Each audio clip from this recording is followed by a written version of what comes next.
Welcome to the Post Corner Show. This is our first edition of a new show, and I'm here with David Igono, who's actually the host of a couple shows that'll be coming to thedupost.com. One of which is the Post Corner, where David will be more in this chair interviewing former WVU football players about their experiences in Morgantown and life since then. And then the second one, which will be an ongoing series throughout football season, David's going to be hosting a roundtable show that we call In the Huddle with David Igono, and he's going to be joined by former Mountaineers like JT Thomas, Willie Edwards, Scott Jerko, others throughout the season, breaking down Mountaineer games and getting a look into the next week's opponent. So David, happy to have you. I think these are going to be great shows that people are really going to enjoy this season. Yeah, it's an awesome opportunity, and I'm humbled to do it, and it's going to be a lot of fun. I can already tell. And the dynamic that I should have gotten into at first is David is a former WVU football player, defensive back with the Mountaineers during the 2005 season, and had quite a journey to Morgantown then, and then went on to play in Arena Football League. Ultimately met your wife in Morgantown and have settled down here over the years. So let's go back to the beginning here. You grew up in Arizona, just outside of Phoenix, in the Tempe area. And what was football always it for you, or when you take us back to your childhood days, what was the influence of football in your life? Well, football for me, I grew up with three other brothers, and my older brother, he was the best oldest brother I could ever imagined or had. And he started playing football late, just like I eventually would, and we both just would love football and watch Monday Night Football, playing in our socks and tackling each other and torturing our other two younger brothers. But for me, it started really young, and I didn't really start playing football till I want to say 7th or 8th grade. Even that was flag. So okay. I was so bloodthirsty to play football when I was younger. That's interesting. And then when you're at Tempe High School, are you an offensive guy? Has cornerback always been your position? How did that play out? The crazy thing for me, I'm a late bloomer in so many regards. I was small. I was very small in high school. So when you say offense or defense, I could catch anything, but I was slow. I remember running a 40 freshman year, and it was like 5 something, and I felt bad, but I was like, I know I'm faster than that. I have game speed or whatever, but I just like to play, and ultimately I found my niche on special teams because even though I was small, even though I'd never really played football before, like I knew how to hit people, which is ironic when you think about it. But I just played. I don't really know how I even figured it out, but I just played. I think you have one of the more fascinating stories that I've heard of ultimately getting to WVU, and step one in the process was going to Arizona State. Was football in your mind? Were you committed to playing Division I football when you went to Arizona State? 100%. I say that and I smile because it didn't really work out that way. I mentioned my older brother before. Yes. He actually played with Bruce Snyder with the Arizona State Sun Devils as the head coach. He played with Jake Plummer, Pat Tillman, Adam Archuleta, Terrell Suggs. A lot of these guys that we know, he played on that team. But it didn't work out with my brother there once Bruce Snyder was let go. So he transferred to Northern Arizona. Okay. So my freshman year, I'm at Arizona State by myself. The plan was to walk on to the team in spring, but I ended up playing nothing but basketball and just, I'm going to say coasting in class, but just barely getting through, and not playing football was getting to me. And it didn't really work out at Arizona State. And what's your brother's name that's at Josiah. Josiah is at Northern Arizona, yes. So you're coming at the end of your freshman year. What happened at that point? Was Arizona State still the spot, or you kind of realized that you wanted to move in a different direction? Well, like you said earlier, for me it was always about playing Division I football. Yeah. Ironically enough, Florida State was my team back then, and I knew that I had to play. So with Josiah transferring down a level but up the state to Flagstaff to play in Northern Arizona, I just decided in my heart and my mind, I was like, I'm just going to do this. I don't know how good I'm going to be. I don't know if I'm even going to make the team, but I don't want to look back and regret it. So I talked to him, and he kind of gave me the older brother encouragement, but he also gave me, to his credit, he gave me the the stern fatherly advice part where he was like, "Hey, David, this is on you. You better not make me look bad when you come up here, but you better fully commit to doing this." So he said that, and he was like, "If you're on board with that, I'll definitely talk to the coaches and we'll see." So interesting. Did he become an accountability partner? You go to Northern Arizona. Was he somebody who was driving you, keeping you accountable, doing what you needed to do, or were you on your own once you got there? What was that process like? I mean, the crazy thing is he was not an accountability partner at all. I don't say that negatively at all. But at the same time, I was driven, and I know that sounds very cliche and vanilla, but I worked my tail off. I knew that I wasn't good enough coming out of high school, so I know I needed to work. And the crazy thing is, within 6 weeks of getting there, I started having pain in my foot because I was running and working out so much. I told the coaching staff, told the trainers, I'm like, "Oh, we'll ice it, we'll give you an insole, Come to find out, 2 weeks before the season started, I mean, I had a stress fracture in my foot from working out so much. So I don't say it to sound, like I had it all at 19, but I overworked myself when I first stepped foot on campus there.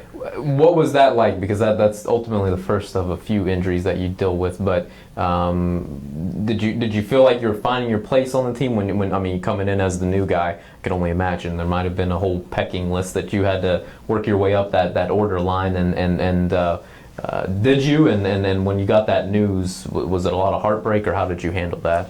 I mean, first of all, it was kind of writing on the wall in the sense that I knew that what I was feeling, obviously, and what I was seeing was true, and I knew I needed to learn to start trusting my gut. As far as competition and feeling my way, physically, like I said, in high school, I was a smaller guy. When I left high school, I was about 5'8" and a quarter, $160. When I stepped foot onto Northern Arizona's campus, I was 6 foot, 185. Wow. So that made my athletic ability somewhat, it was awkward. Like, I didn't know how fast or how strong it really was. And me playing DB in college, I went from being average to having, a plus size in the secondary. So what I learned is that, physically, athletically, I can run and do whatever it is I need to do. I can tackle, I can do all those things. But what I started to learn was that there's a mental side of it that I needed to step up. That's interesting. Okay, so how does that season play out? You get the stress fracture right before it. Take us through what happens from there. So I got a stress fracture. They decided to redshirt me, which, I was fine with it. I mean, there was no way that I was going to be able to play the first 4 games or so. So that season ended, and the season was sort of, they actually had a couple of transfers from D1 schools. Okay. And this was 1AA before they switched to FBS, FCS, and all that. Right. So the roster was kind of stacked, and they had a subpar season by far. So going into spring ball, I was excited because I knew that if I was given the chance to play, I would play, and I would make plays. That was always something that I did even in high school, the limited times I stepped on the field. So spring ball happened. It wasn't good. It wasn't bad. It was just spring ball. It was a very meh. It was okay. It wasn't great. And at the end of it, my position coach, we had our exit interview. Right. And he looks me in the eye, and he's like, "Hey, you're a great guy. I love you and your brother, but you're not mentally capable of playing at the Division I level." And I don't know how I did it in the moment. I maintained my composure, which, again, I don't know how I did it in the moment, being, 19, 20 years old. But in that moment, I knew that he wasn't telling me the truth, and I knew then that it was very much a numbers game, and I wasn't in their desired number. So he was like, "Hey, if you want to go to junior college or go a division lower or whatever, let me know, and I'll help you out." I was glad that we're glad that you came here, but Yeah. you're gonna have to fight for a roster spot coming in the fall if you stay. You're a strong guy, but I can't imagine. I mean, you've grown so much physically. I mean, you've matured. You're starting to find your groove, and then to hear that, I mean, probably just I can't even imagine the different emotions that are going through you. But how did you proceed from there, and who did you kind of go to rally around at that time? So in the moment, I mean, I don't know. I mean, I looked him in the eye and I knew he was lying. So I was like, okay, we can play this game for the rest of the interview, and that's fine. But, I walked back to my dorm, and I mean, I held it together until I called my mom. And my mom is the one person that I would never show that football was getting to me, because she never wanted me to play in the first part. So just be more ammo for her to say, David, stop playing. But I remember telling her what he said, and the one person who has never wanted me to play, she was like, David, that's not true. Just come home, finish your exams, come home, and we'll figure it out going forward. You'll find another place to play. So I don't know if I mentioned that I was crying while I was talking to my mom. So I mean, I don't say that as a badge of honor, but I just say that that's how raw and real it is. Yeah. When your dream is taken away from you in that manner. So I finished up there, packed my stuff, and came home.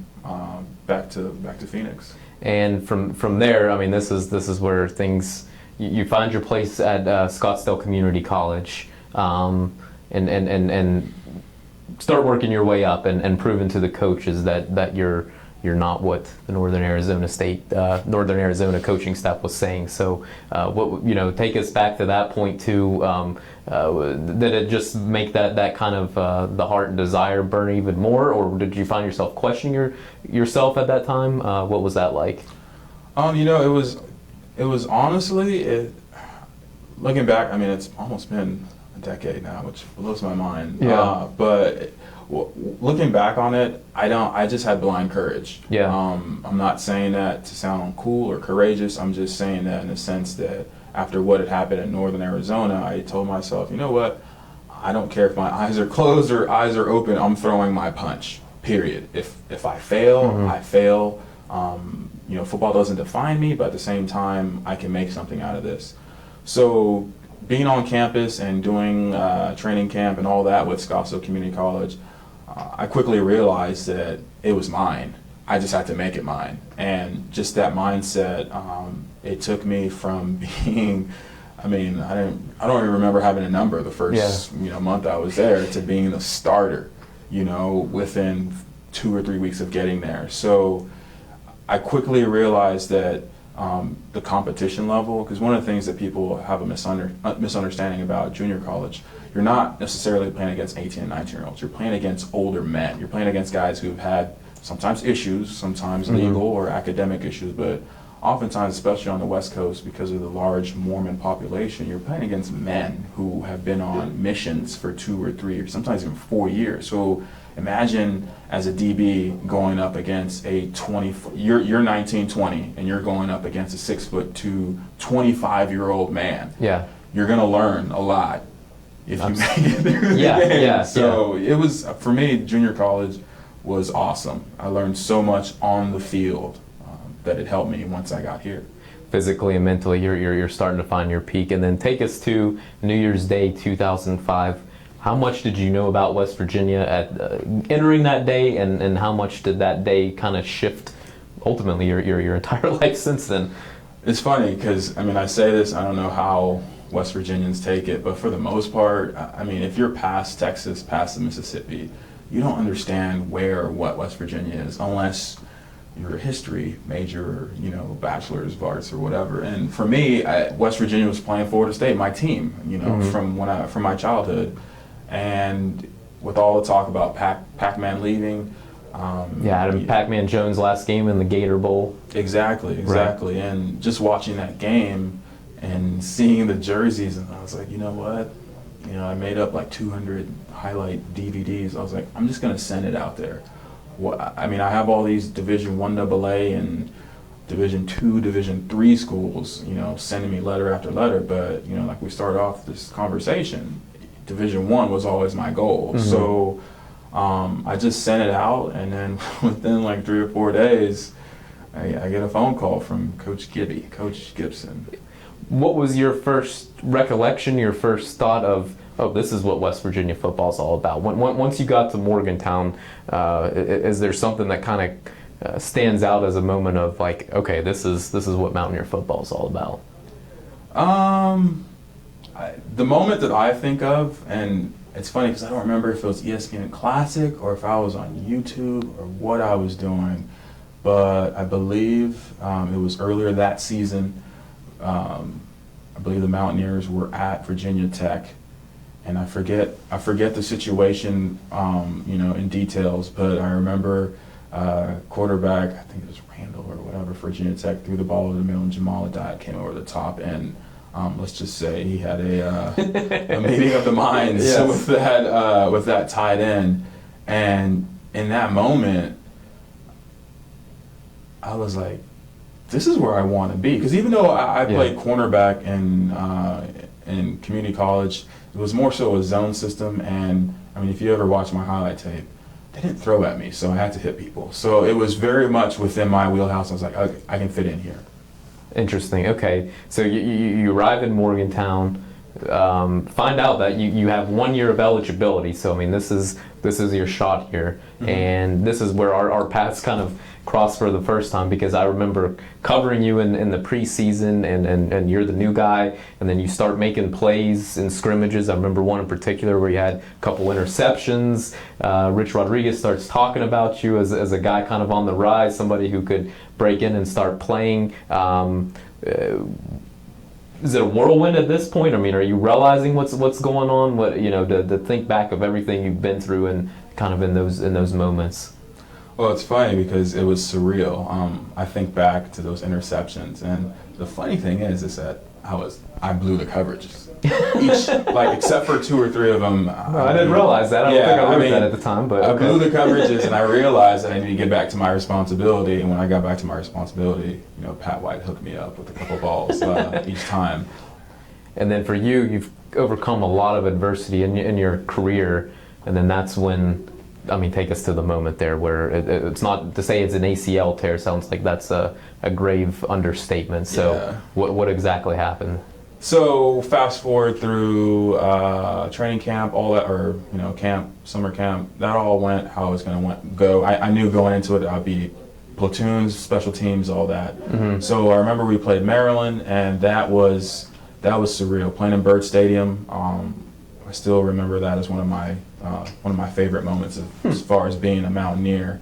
And just how we won that game. That was pretty awesome. The Owen Schmidt game, right? Oh dear, yeah. That's when a lot of things started to come to the fore. But so the week after that, we had a couple missed assignments on special teams, so I knew I would be playing. Which, I mean, this is somebody who didn't play in high school. This is somebody who was told that they weren't going to play Division I football. This is somebody who almost didn't play at all, and I was geeked. I was excited, and then Tuesday is full padded practice, and to make a long story short, Steve Slade and I are covering a punt. Yes, Steve Slade, the same Steve Slade. This was before he jumped those 4 other guys on the roster, and the gunner that we're covering, I step on his foot.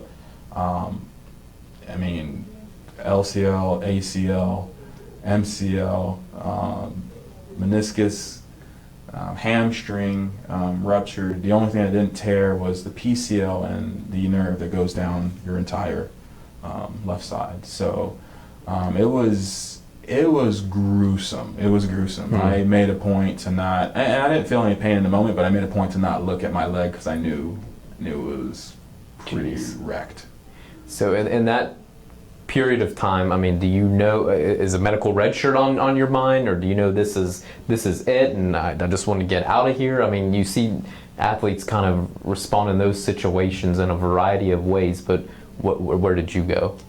I stuck with who I am. I had blind courage. I was warned that I may not ever be able to play football again or run or walk the same way. And I didn't believe that, so I was like, okay, whatever, that's not going to happen. But I knew that I had to work hard, harder than I've ever worked. But I also decided that night, because the toughest thing about that knee thing, the knee injury situation, was not me. The toughest thing was that on that day, September 20th, 2005, I mean, I remember it because it's my mom's birthday. So it was, I mean, I cried on that phone call too, because this is somebody who didn't want me to play football, and now I was hurt 3,000 plus miles away. So for me, it just, I mean, that day, it was the best thing that happened to me because it made me grow up mentally and emotionally in an instant. In that instant, did you know, okay, because when you say I'm going to play again, that means probably professionally. Oh yeah, this may sound like, blasphemy, but I never really wanted to play college football. I always wanted to play professional football. I always saw college football as the means to that end. So I knew for a fact that that's why I wanted to play D1, Division I football, because if I played Division I football, I mean, I should be able to play professional football in theory. So with your injury and everything that happens, there's a time period before you ultimately sign that contract. But you go through it, you stick with it, you say you want to play professionally. Take me to that day when you sign the papers for your contract with Central Valley Coyotes and Arena Football, and you're going out to Fresno, California, and you're going to be a professional football player. It was one of those moments where I don't want to say I savored it because, I mean, I've been through a lot of blood, sweat, and tears over the past 3 or 4 years, but it made me appreciate what I was doing. I mean, was Central Valley Coyote, is that the Green Bay Packers? No, okay. Is it even Canadian Football League? No, I mean, I had tryouts with the Calgary Stampeders. I mean, I had the ability, but I also knew that, like, you know what?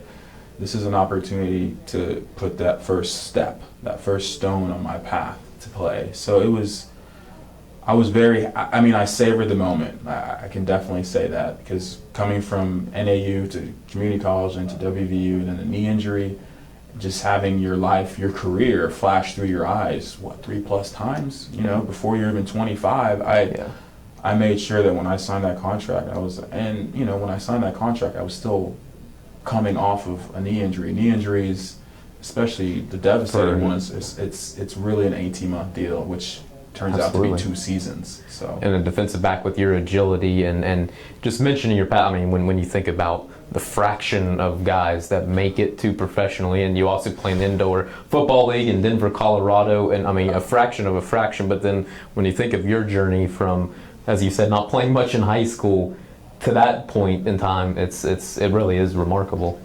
Yeah, I think I look back at my career, and I'm even blessed to even say I have a career, because I don't even know, I don't know how or why I deserve it, but what I learned when I actually got to play professional football, even though it was arena football, was that God has blessed me with the opportunity to learn a lot by just playing a game. It's a game. I mean, let's not make it anything more than that. It's a game, but I became a man through a lot of adversity, and I wouldn't take any of it back. I think I was asked, what's the one most memorable part of your career?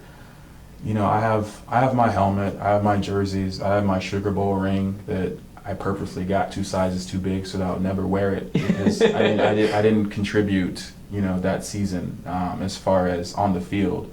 I definitely feel an affinity for my teammates and the coaching staff, but I know I will never wear that ring on a regular basis.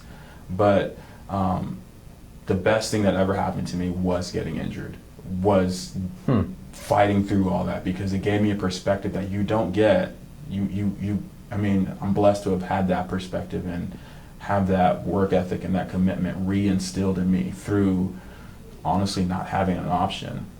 And I know your relationship with God is a lot. I mean, that's where your identity is, and I know that just from getting to know you. And WVU Fellowship of Christian Athletes definitely been a big part of your life from that point in time, and then now.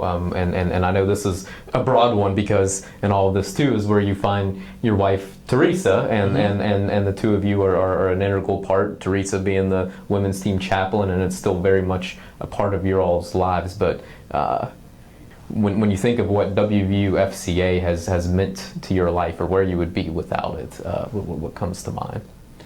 I mean, I struggle with this question because it was asked me plenty of times while I was a player and a student here, and I never really knew how to answer it. But now having a wife and now having even a baby on the way, for me, it's, I don't know. I know that we make decisions in life for the betterment of our career, our families, or what have you. But I know for a fact that if it wasn't for WVUFCA, my transition here, my willingness to even come back here would never have happened. I mean, coming from the West Coast, being a city boy, and coming out here, I despised this place for the first 6 months that I was here. But being able to transition and being around people that loved me where I was, even though I didn't really get where I was as far as the culture, the city, all that, it helped me transition, and that I'm indebted to the FCA for that. And Teresa too. I mean, a cool story of how you two became a couple as well, and because at the time WVUFCA wasn't what it is today. No. When we were going FCA, well, she was a rower. Let me say that before I keep going. But it was on a great night there would be 8 of us. Now there's like close to 100, and every time I volunteer, I'm just like, I don't know how this is happening, but it's a necessary fellowship that helps young men and young women just feel at home and feel comfortable, because I don't think they really get that, especially as a student athlete on campus with the lens that they're under. And take us back to the story, the upward basketball, and you all knew each other, but it seems like that was fate kind of coming together with the two. Yeah. We I think we both got kind of thrown under the bus to speak at an upward basketball tournament on a Saturday, and it was driving snow. Me from Phoenix, Arizona. I'm like, I'm not going out there. But like I realized, I was like, what, just go. And we both met up there.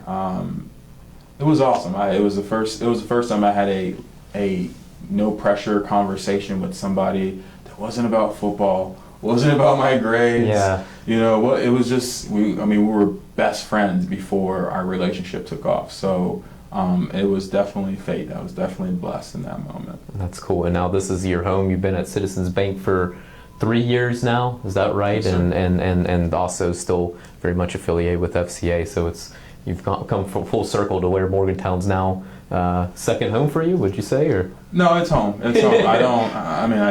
My mom doesn't like hearing this, but I have no desire to go back to Phoenix other than to visit. When I first came here, I didn't like the air. I didn't like the speed. I didn't like anything.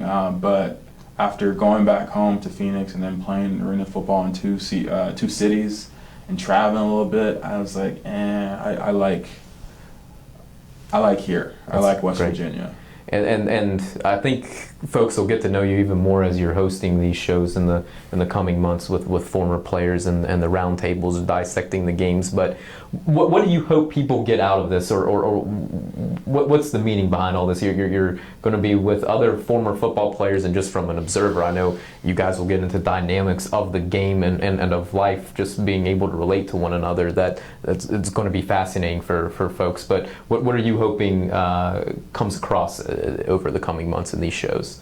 Well, it's my personal desire and motivation that people see and hear and learn the game through us in a way that they don't get anywhere else.